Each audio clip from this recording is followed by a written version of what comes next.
No verão de 2005, observadores sobrevoaram o olho do furacão Katrina, a tempestade mais destrutiva e mortífera ocorrida nos Estados Unidos. 294 quilômetros por hora. Sob uma parede de nuvens de quase 18 quilômetros de altura, ondas de tempestade, chuva e ventos dizimaram New Orleans e a costa do Golfo. O furacão Katrina foi um sinal do que está por vir? Muitos afirmam que condições climáticas violentas como esta assolarão o planeta com muito mais frequência no futuro. Nosso planeta está sendo devastado. Terras antes férteis estão secando. Áreas litorâneas estão erodindo. Florestas tropicais estão desaparecendo. E ondas de calor estão debilitando pessoas idosas e vulneráveis. Será este o futuro do planeta Terra? E somos nós os culpados? A resposta pode estar dentro deste supercomputador, o simulador terrestre, que cria um panorama do nosso mundo e dos perigos por vir.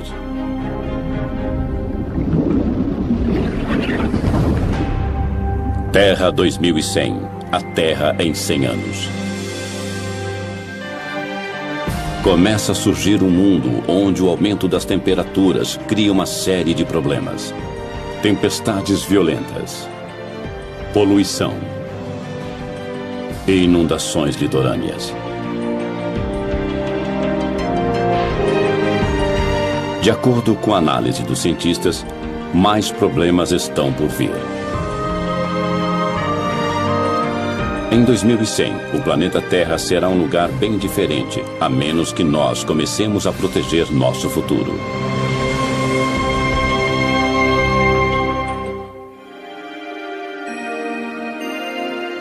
Num prédio que lembra o ginásio de uma escola, está um dos computadores mais velozes do mundo, o simulador terrestre. São 5.000 computadores interligados para processar dados na velocidade impressionante de 35 trilhões de cálculos por segundo.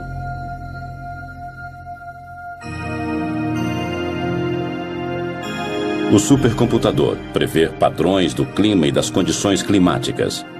O simulador terrestre divide a atmosfera e os oceanos em milhões de setores e analisa a temperatura, o vento e as correntes oceânicas para criar um planeta virtual como a Terra. Já sabemos que a maior parte do aquecimento ocorrido nos últimos 50 anos foi causado pela atividade humana, quer dizer, geramos e lançamos gases do efeito estufa na atmosfera da Terra. Nós pegamos esta informação e a inserimos em imensas simulações de computador. Podemos simular o que talvez acontecerá em várias partes do mundo nos próximos 100 anos.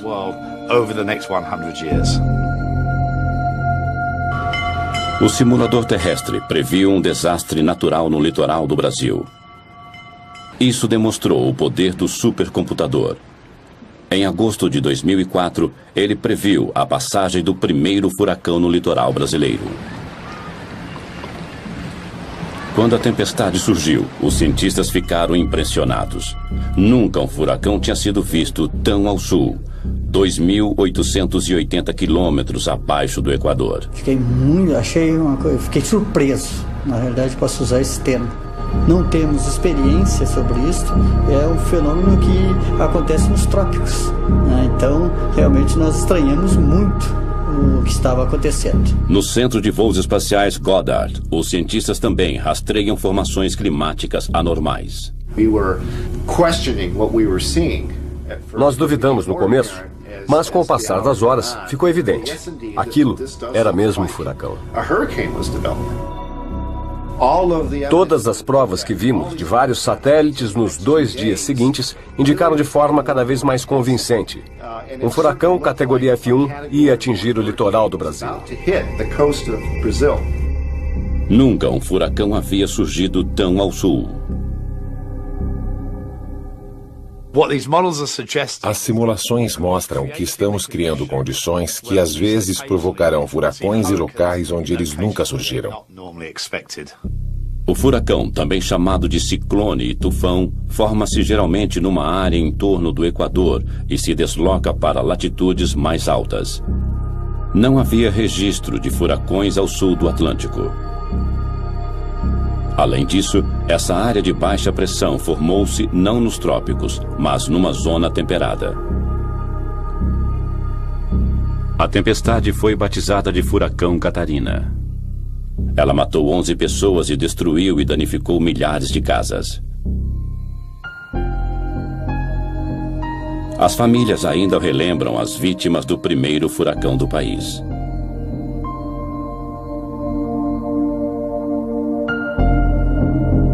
Nas décadas que virão, o simulador terrestre prevê um aumento mundial de tempestades violentas e furacões de categoria F5.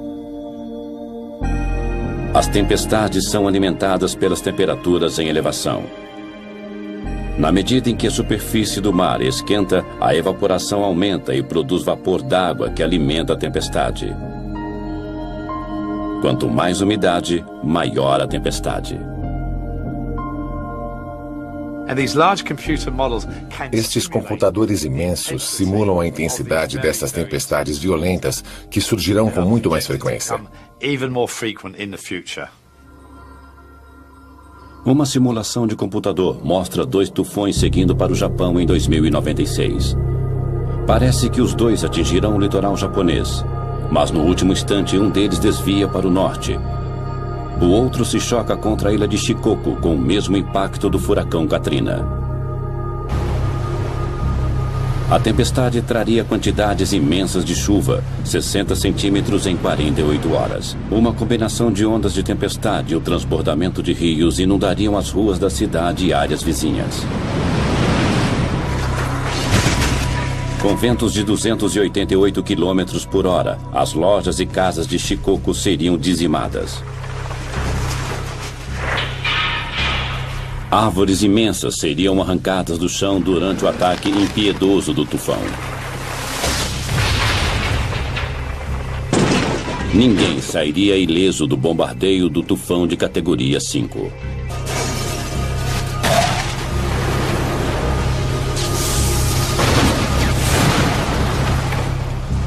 As fiações elétricas seriam derrubadas e a maior parte da cidade ficaria na escuridão, comprometendo os resgates.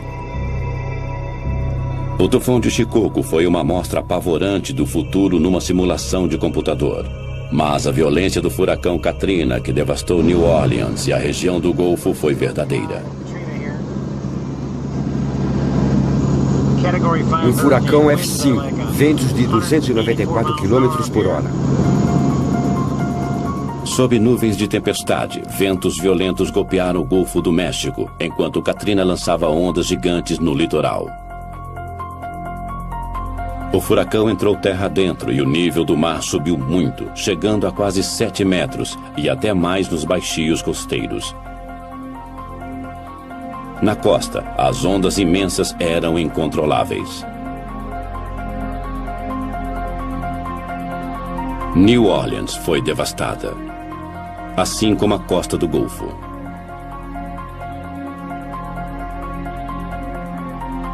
O furacão Katrina lançou uma trilha de destruição até onde os olhos podiam alcançar. Foi o pior desastre natural da história dos Estados Unidos. O Katrina deixou para trás milhares de sonhos destruídos. Foram quilômetros e quilômetros de destruição sem fim. Marie Fernandes relembra a destruição de sua casa. Foi uma onda gigante. Tudo foi destruído por aquela onda.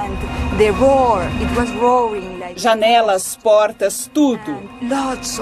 Ela rugia como um monstro. Tinha água por toda parte e tudo começou a boiar. A tempestade e suas ondas mataram quase 2.000 pessoas, e uma área quase do tamanho do Reino Unido foi declarada zona de devastação. Para crianças e adultos, foi um teste de fé. Temos que começar de novo. É difícil, mas pelo menos acabou. A destruição foi mais grave em Biloxi, Mississippi.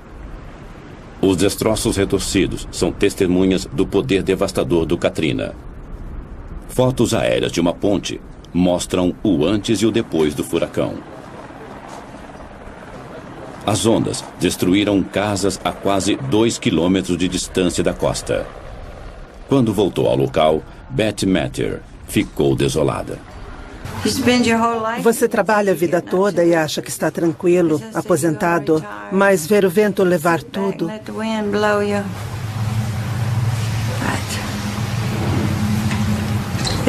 É muito difícil aceitar isso. O custo material do Katrina chegará a bilhões. As perdas humanas são incalculáveis. Mas os furacões não vão parar. Não acreditamos que a quantidade de furacões vai mudar, mas a intensidade sim. O que era para ser um de categoria F4 pode ser um categoria F5. As simulações mostram que, com o aquecimento da Terra, a superfície dos oceanos também esquenta e, por isso, veremos tempestades bem mais fortes, e estes computadores imensos simulam a intensidade destas tempestades violentas. Se um desses arrasadores furacões de categoria 4 ou 5 atingir uma grande cidade dos Estados Unidos, podemos esperar muita destruição. Talvez o que vimos em New Orleans possa ser visto até em lugares como Nova York.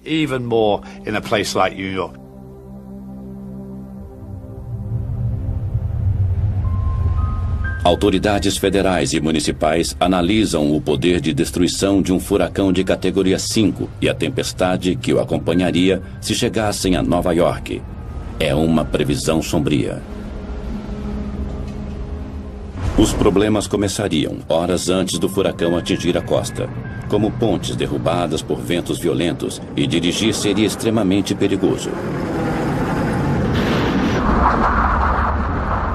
Os arranha-céus de Nova York ficariam vulneráveis com ventos de mais de 200 km por hora. No solo não seria mais seguro, pois a inundação impediria os moradores de fugir de carro ou metrô. Ondas de tempestade de 9 metros assolariam a cidade e invadiriam as ruas do centro e o sistema de túneis do metrô de Nova York.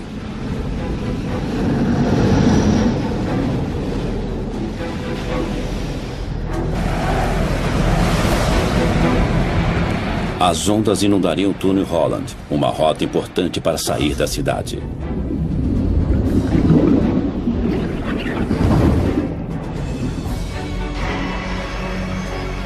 Os aeroportos seriam fechados e Wall Street também. Nova York poderia ficar isolada do mundo e seus sistemas econômicos e financeiros ficariam paralisados. É o cenário de um pesadelo e os estragos seriam sentidos em todo o mundo. As autoridades governamentais esperam contar com o espírito corajoso dos nova-iorquinos. Depois de 11 de setembro, havia muita gente disposta a ajudar a cidade numa hora difícil. Talvez aconteça o mesmo com a passagem de um furacão. Faz quase 70 anos que Nova York foi atingida por um furacão. As previsões são de tempestades ainda mais violentas.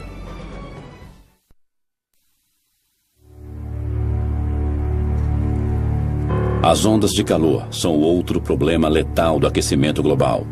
Desde a Revolução Industrial, o dióxido de carbono aumenta velozmente. As temperaturas globais subiram cerca de 9 graus e a previsão é de que esquente ainda mais. Nos próximos 100 anos, no ano 2100, a Terra aquecerá de 1,4 graus até 5,8 graus Celsius.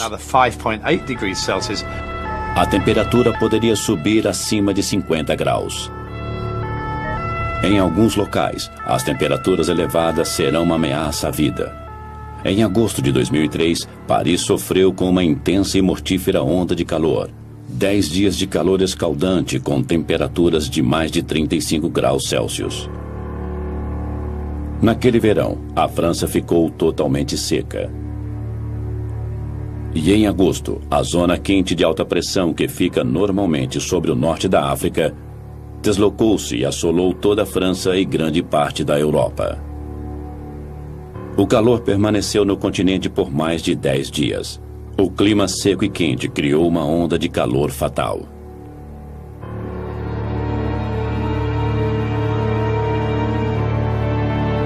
Os serviços de emergência ficaram sobrecarregados e não conseguiam atender o aumento repentino de pacientes idosos e desidratados.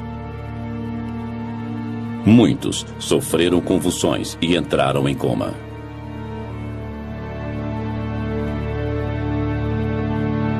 Surchargé, étouffé, j'imagine. O hospital ficou sobrecarregado. A pressão era inacreditável, não sabíamos contra o que estávamos lutando. Os pacientes morriam sem parar. Era um campo de batalha. Quando o corpo desidrata, ele deixa de suar e a temperatura corporal aumenta rapidamente. As células cerebrais e cardíacas são destruídas e isso pode causar a morte. A falta de ar-condicionado era um problema grave. A temperatura não subia apenas durante o dia, subia à noite também. E se você não tivesse ar-condicionado, o corpo não conseguia esfriar à noite. Por isso, muitas pessoas morreram.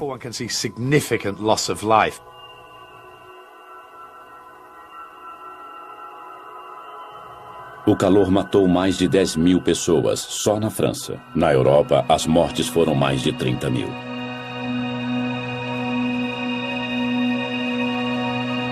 O simulador terrestre prevê um aumento global nas mortes causadas pelo calor nas décadas futuras. As zonas vermelhas mostram as áreas de maior risco. Na Europa, regiões frias serão atingidas por temperaturas fatais. A previsão mostra que temperaturas mortíferas podem também atingir China, Japão e o resto do leste da Ásia. O Dr. Larry Kalkstein, da Universidade de Delaware, usa as informações do supercomputador para calcular mudanças futuras nas mortes urbanas devido a ondas de calor. Em Tóquio, as mortes podem aumentar 2,5 vezes em 50 anos. Após 100 anos, as mortes poderão aumentar 11 vezes. Em Londres, esse aumento chegará a 47 vezes em 2100, e em Nova York haverá 43 vezes mais mortes causadas pelo calor no mesmo período. Os cálculos das 6 maiores cidades do mundo mostram um grande aumento nas mortes causadas por altas temperaturas nos próximos 100 anos. Os resultados foram mais devastadores nas cidades ao norte, regiões frias atualmente. Perto da linha do Equador, poucos morreriam pelo calor, porque o calor é o mesmo todo dia. É quente, mas é igual. Mas Tóquio, Nova York, Toronto e Paris são locais mais vulneráveis, porque num dia pode fazer 35 graus e no outro pode fazer 20 graus. As pessoas não estão acostumadas, a estrutura urbana não está preparada. As casas não são adaptadas para isso.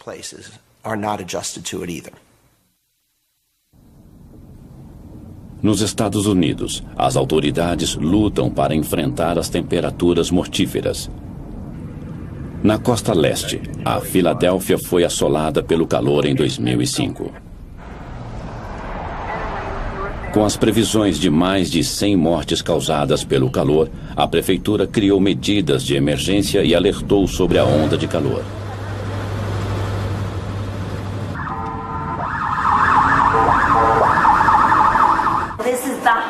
É o dia mais quente do ano que, com a alta umidade, produzem uma combinação perigosa. Eu sou Lori.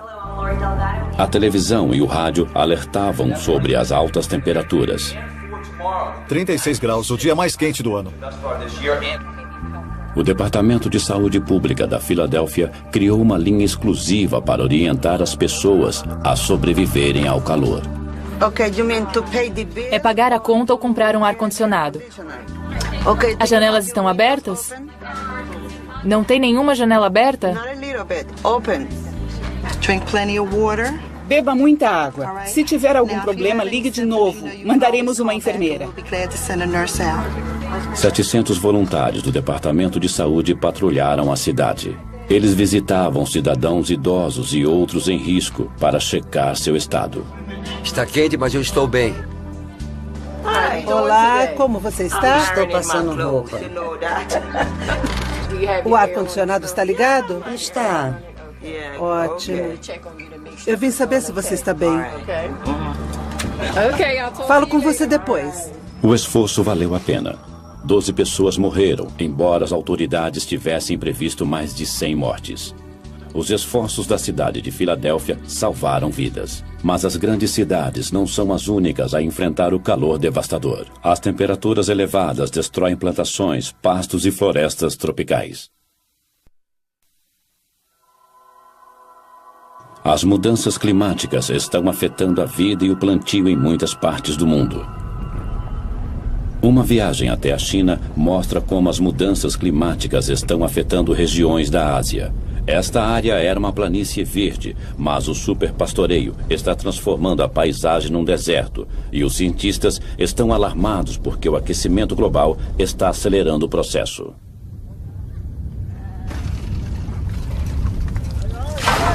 Os aldeões estão sempre criando gado com os pastos da região. Agora os pastos estão morrendo e o deserto está aumentando. Tem uma casa soterrada aqui. Aqui era um cercado de ovelhas. Esse estilo de vida está mais ameaçado a cada ano com o avanço dos desertos, que soterram casas e localidades essenciais para eles. Só levou 7, 8 anos para ficar assim. Essa parede está bloqueando a areia. Não posso usar o lugar, mas não posso demoli-lo. A combinação do mau uso da terra e de um mundo cada vez mais seco e quente são um desastre para os moradores daqui. As perdas aumentam. A terra fica mais árida, fica infértil. As pessoas saem do campo para cidades que já estão com problemas de superpopulação. Não são só os pastos que estão morrendo. Do outro lado do mundo, as florestas tropicais brasileiras estão desaparecendo. A água e a vegetação interagem para formar o ecossistema rico da floresta amazônica. Atravessando a floresta está o maior rio do mundo em volume de água, o Rio Amazonas. Em agosto e outubro de 2005, houve uma estação de seca recorde e o mundo viu uma amostra de como o Rio Amazonas pode ficar daqui a 100 anos. Este curso d'água poderoso, que atinge quase 10 quilômetros de largura em alguns trechos, literalmente secou. O verde claro é grama. Ela cresceu no leito exposto do rio. Em alguns pontos, o nível da água caiu absurdamente, entre 5 e 10 metros.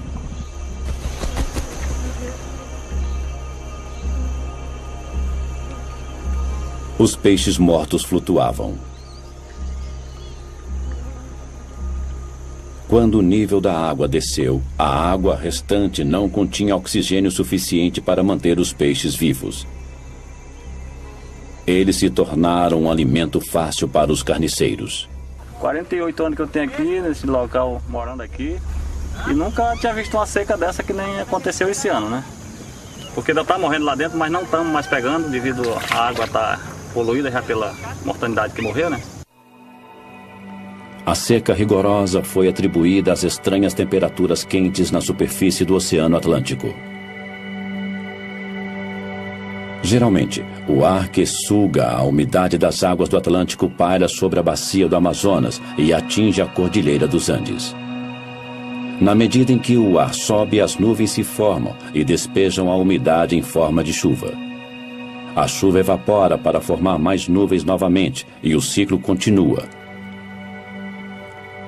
Mas em 2005, as altas temperaturas da superfície do oceano aqueceram o ar, criando uma corrente de ar ascendente sobre o Atlântico. A corrente de ar ascendente formou nuvens no local. Elas caíram em forma de chuva sobre o oceano. O ar seco se espalhou. O resultado: o rio Amazonas ficou coberto por uma corrente de ar seco descendente. Isso quebrou o ciclo e impediu a queda da chuva. O simulador terrestre prevê que, com o aquecimento da Terra, as águas dos oceanos da América do Sul ficarão ainda mais quentes. A corrente de ar descendente de 2005 poderia se reproduzir sem parar, levando à aridez. A bacia do Amazonas secaria. Que efeito isso teria sobre a floresta tropical amazônica? O Dr. Peter Cox, do Conselho de Pesquisa Ambiental Natural na Grã-Bretanha, realizou uma simulação da floresta amazônica no ano de 2100.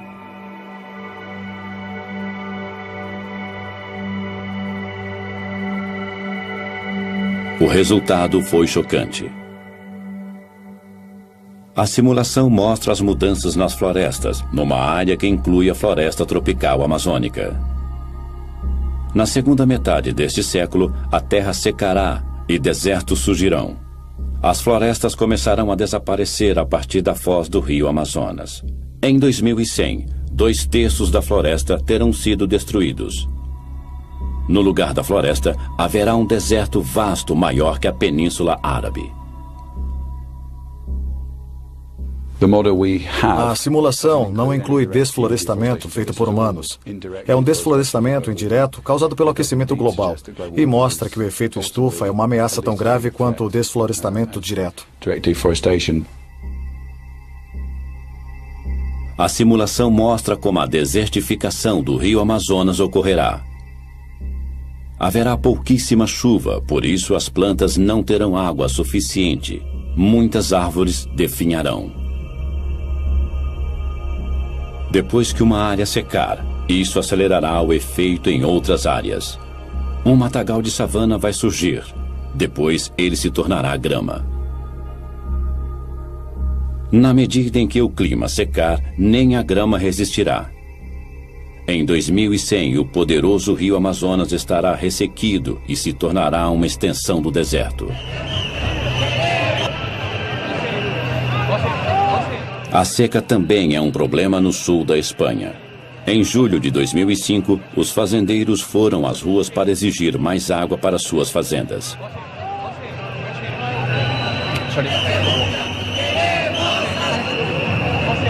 A queda de chuva em 2005 na Espanha diminuiu 50% e a capital, Madrid, teve sua menor queda de chuva em 145 anos.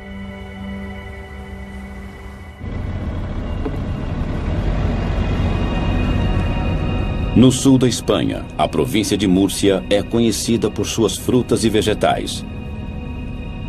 À primeira vista, este pomar de pêssegos parece verde.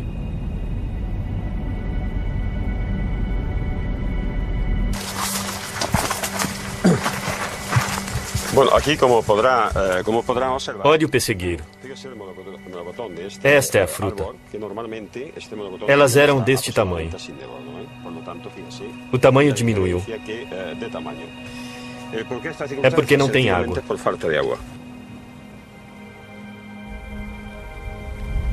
E não são só as frutas. A mesma seca histórica também foi um golpe duro para a produção de grãos. No cinturão de grãos da Espanha, a queda de chuvas foi apenas 1/3 da média.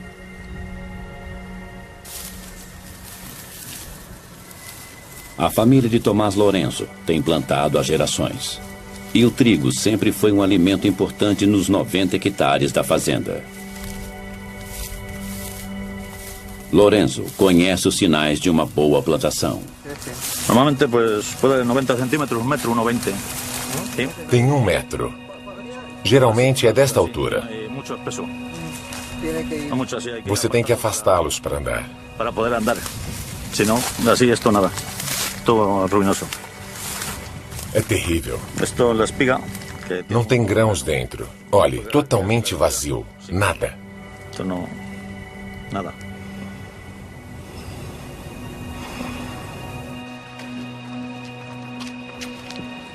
Este é o celeiro de Lourenço. Antes ele ficava cheio de grãos até o teto. Este ano, a colheita foi menos de 5% do padrão normal. As perdas chegaram a $70 mil. Se a seca continuar, está acabado para os fazendeiros. Não podemos suportar isso. Não poderíamos suportá-lo.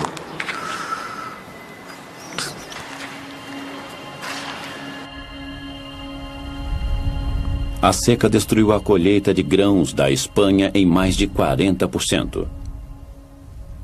O governo teve que apelar à União Europeia para uma ajuda de 8 milhões de toneladas de grãos.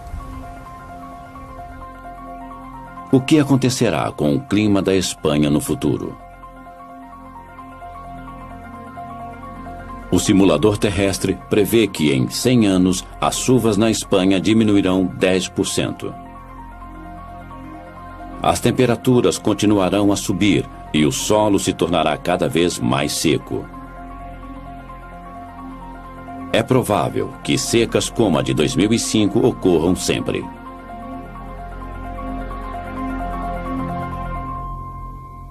A falta de água tem sacrificado a produção agrícola em todo o mundo. Esta projeção, feita pelo simulador terrestre, mostra a produção de alimentos no futuro. As áreas verdes mostram o aumento da produção de alimentos. As vermelhas mostram a diminuição. No norte frio, um pequeno aumento de temperatura pode aumentar a produção, mas na maioria dos países tropicais e subtropicais, o clima mais quente significa menos alimento. O Mediterrâneo, a África e o sudeste da Ásia padecerão seriamente. Mas a maior perda de colheitas será nos Estados Unidos e na América Central. Em alguns locais, a produção cairá para menos da metade. No mundo, 54 milhões de pessoas entrarão para a lista de famintos.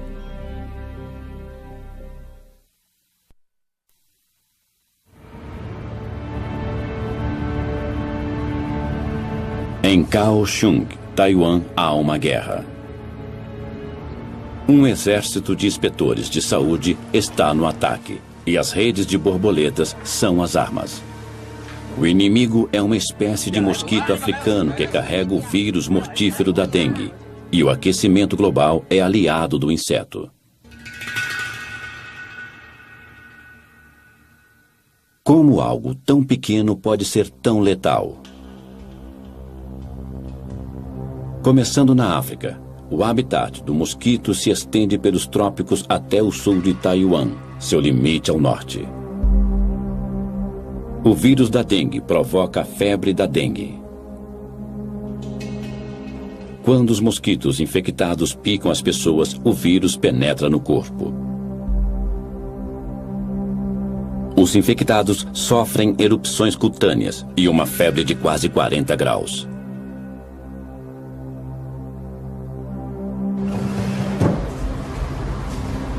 Yao Shaochen, morador de Kaohsiung, perdeu a esposa com a febre da dengue em 2002.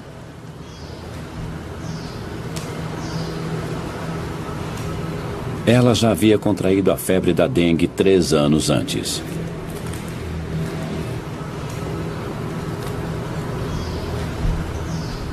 E morreu ao contrair a doença pela segunda vez.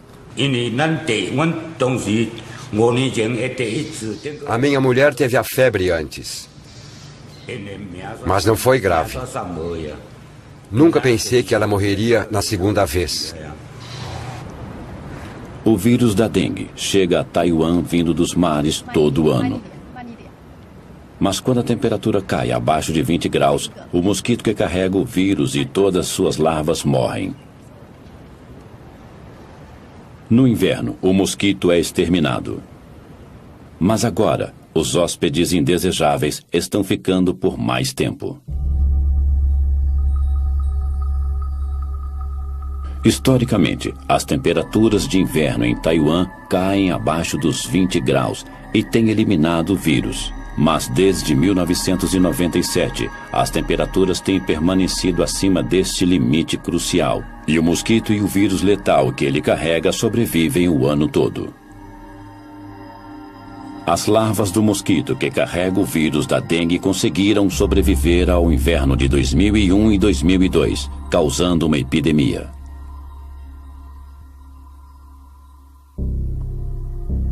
Este mapa oficial mostra a extensão da epidemia de dengue disseminada pelo mosquito. Ela está restrita ao sul da ilha, perto da cidade de Kaohsiung, mas as autoridades estão apreensivas, pois há outras áreas em risco.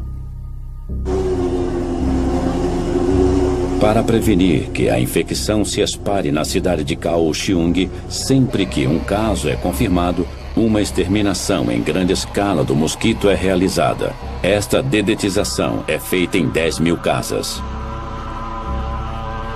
A aplicação de pesticidas é feita dentro e fora das casas.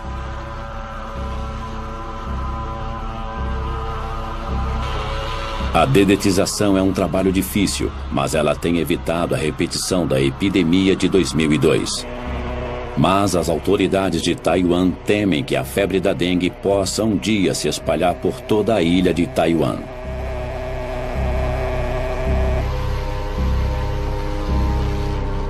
Não é só um problema de Taiwan. O aquecimento global está criando novos locais de reprodução deste vírus. A dengue é uma doença grave. Metade da população do mundo estará em risco em 2080.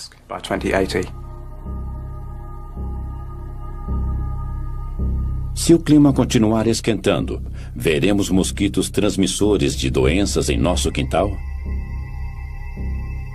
Podemos calcular a disseminação da febre da dengue e doenças similares monitorando as mudanças de temperaturas no mundo?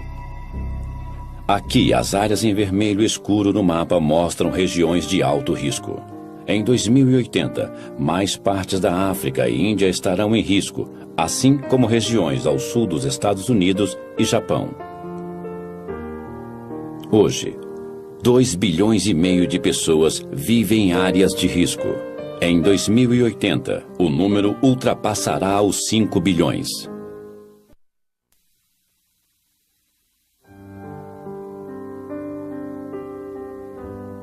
De acordo com o simulador terrestre, as temperaturas mais altas também afetarão as calotas polares. O dano é tão grave que a camada permanente de gelo desaparecerá em 2070. No final deste século, estima-se que as calotas de gelo derretidas elevarão o nível dos oceanos em mais de 90 centímetros, colocando em risco milhões de pessoas que vivem à beira-mar. Na ilha de Shishmahev, os moradores já sentem os efeitos do aquecimento global. Localizada no litoral do noroeste do Alasca, esta ilha estreita tem cerca de 5 quilômetros de extensão e apenas 600 moradores. A maioria dos moradores é de indígenas norte-americanos que vivem da caça e pesca. Hoje, eles procuram um novo lugar para viver. Nos últimos anos, o litoral diminuiu drasticamente devido à erosão e muitos moradores perderam suas casas.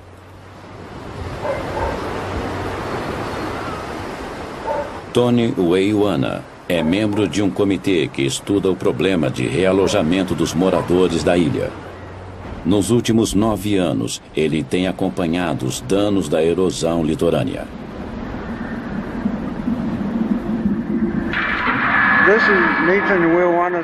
Esta é a casa do Nathan Weiwana, que caiu no mar numa tempestade uns dias atrás. O solo sob a casa foi devastado pelo mar. Depois que o solo congelado é exposto às ondas, a água o vai destruindo e alguns dias depois o solo derrete e a casa desaba. Uma fotografia aérea de 1995 mostra a localização da casa em vermelho antes de ser destruída. A ilha continua encolhendo, enquanto as terras são engolidas cada vez mais pelo oceano.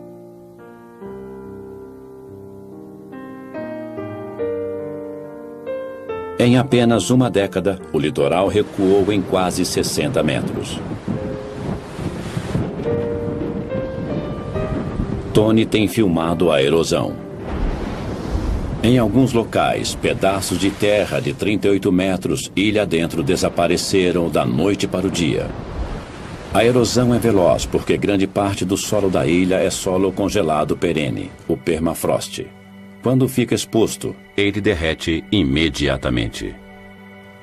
Uma causa da erosão é o derretimento das calotas de gelo polares. No passado, quando o mar entrava em ressaca em outubro, o litoral já estava coberto de gelo, que atuava como proteção contra a água e a erosão. Quando há tempestades e não há gelo, é um perigo para os moradores, porque a água se choca direto contra a costa e começa a arrastar a areia.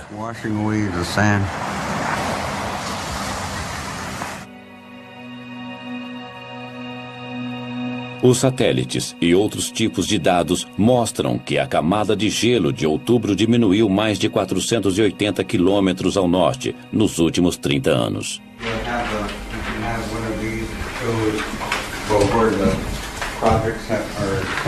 Os moradores da ilha de Shishmaref têm analisado o problema da erosão inúmeras vezes. Se a erosão continuar neste ritmo, talvez a ilha se torne inabitável em menos de 20 anos. Eles tomaram uma decisão. Todos mudarão da ilha em 2009.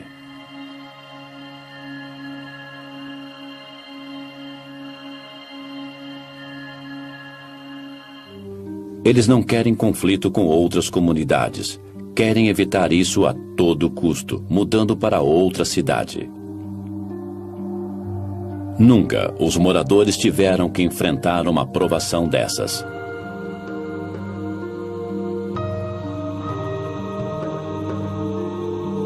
Quando Tony e os outros moradores deixarem Shishmaref, um estilo de vida desaparecerá, assim como o único local que eles chamaram de lar. No Alasca, quase 184 aldeias já perderam praias e permafrost, devido às altas temperaturas. Mas isso é só o começo. Há muitas ilhas e litorais que serão engolidos pelo mar. Quase 2.600.000 quilômetros quadrados de terra sumirão com o aumento do nível do mar. Muitos países de regiões baixas como Kiribati, Tuvalu e as Maldivas ficarão praticamente submersos. Alguns podem até desaparecer. Milhões que moram no litoral perderão seus lares.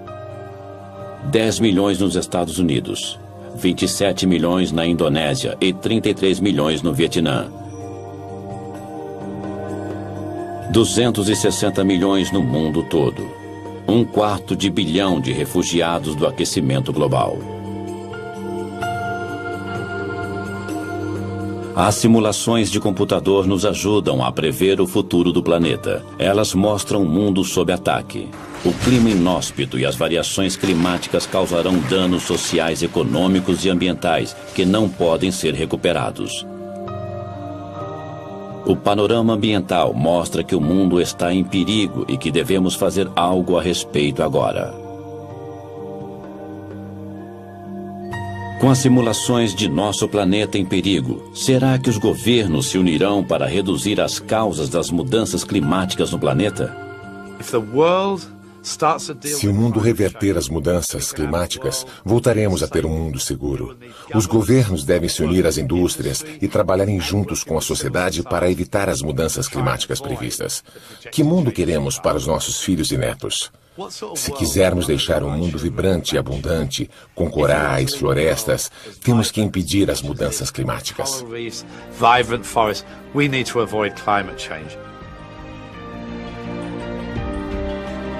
A raça humana tem a sabedoria para salvar o mundo?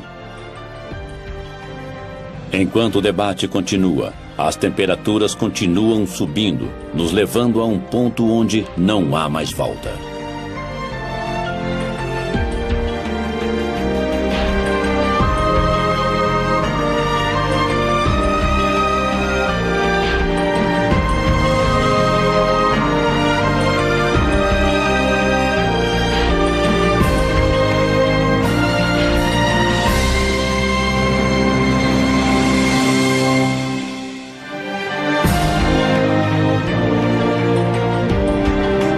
Versão brasileira, Tempo Filmes, São Paulo.